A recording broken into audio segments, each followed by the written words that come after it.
ఎడ్లు బాగా అరుస్తున్నాయి, కొంచెం గడ్డి వేద్దాం. అబ్బా, ఎడ్లకి గడ్డి వేద్దాం అంటే గడ్డి అయిపోయింది. ఇప్పుడు ఎలా?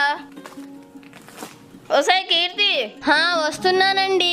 ఎడ్లకి గడ్డి అయిపోయింది, పొలానికి వెళ్ళి గడ్డి తీసుకొస్తా. వెళ్ళండి, వెళ్ళి త్వరగా రండి.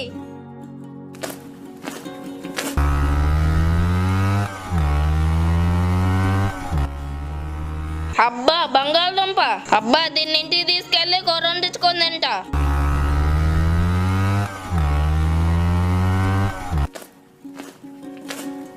కీర్తి, అప్పుడే వచ్చేసారా అండి? వెళ్తా అంటే బంగాళదుంప దొరికింది, తీసుకొచ్చాను. అబ్బా, బంగాళదుంప. ఒసే, బంగాళదుంపతో మంచిగా కూర వండు. సరేనండి.